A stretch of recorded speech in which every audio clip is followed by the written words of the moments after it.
Oh, ayan guys, nagfi-feeling composer na naman ako. So, ito yung sinulat ko, yung It's Okay na po. That time, wala kaming kasama. Kami lang dalawa ni Seko sa bahay. Nasa school yung older siblings niya.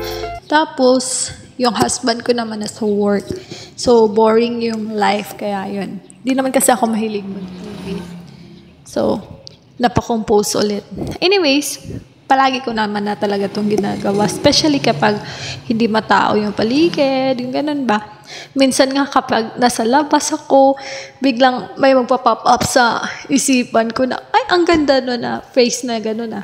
Isi-save ko sa cellphone ko, sa notes, ganun.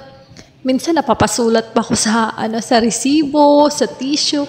Kung ano lang yung nasa malapitan. Kasi kung di ko yun isusulat, parang nakaka-anxious para sa akin lang ha.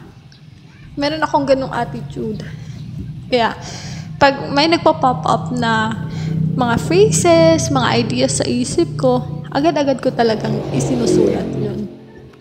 Pero kung meron namang cellphone sa sa kamay ko, sa bag ko, mas okay. Kasi pwede ko isulat sa notes, pwede ko i-text sa sarili ko, pwede ko rin i-record via audio. Ganun. Tapos, ayan, nafe-feeling na nga naman akong composer. Itong ginawa kong poem na naging song by humming is, siya na yung lalabay ni Seko ngayon. Ang title nito is, It's Okay. Bakit? Kasi, si Seko nga, clingy siya, masyado siyang iyakin, 2 years old pa lang rin naman kasi, ganun. Tapos, attention seeker, yung ganun ba? Konting bagay lang, iyak agad. Siyempre, una kong sinasabi, every time na itatry ko siyang i-comfort, it's okay, yung ganun ba? What's wrong? It's okay. It's okay, baby. It's okay lang ga. Ganun. So, naisipan ko, why not make a short song na ang title is It's Okay. Yung maraming it's okay. Ganun ba? Yung maraming it's okay sa lyrics. So, ito na nga. Nagawa ko na nga. Simple lang naman siya.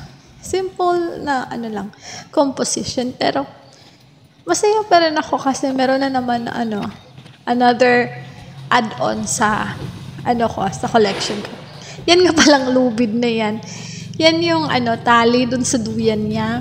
Yun, napapatigil ako sa pagsusulat kasi ayaw mag-bounce ng duyan niya kapag di mo hinihila yung tali. Ganon.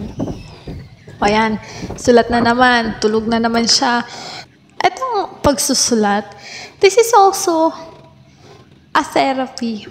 Kasi, isipin nyo, hindi naman lahat, pero meron talagang mga taong kagaya ko. Yun bang, meron tayong mga emotions, yung ganun, mga feelings na di natin kayang ipalabas or i-voice out, sabihin sa ibang tao. And most of the times, yung mga feelings na yun, mas na-express ko sa mga phrases, sa mga poems, sa mga kanta na nakocompose ko. Yan kasi mga nakocompose ko, nagbe-base din kasi siya sa kung ano yung emotion ko that moment na kinompose ko. Yung kantang yun o poem na yun or whatever that is. So, syempre, pag masaya ako, yun bang para namang may twinkle twinkle little star dun sa poem ko.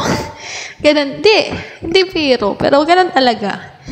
Thank you guys, that's all.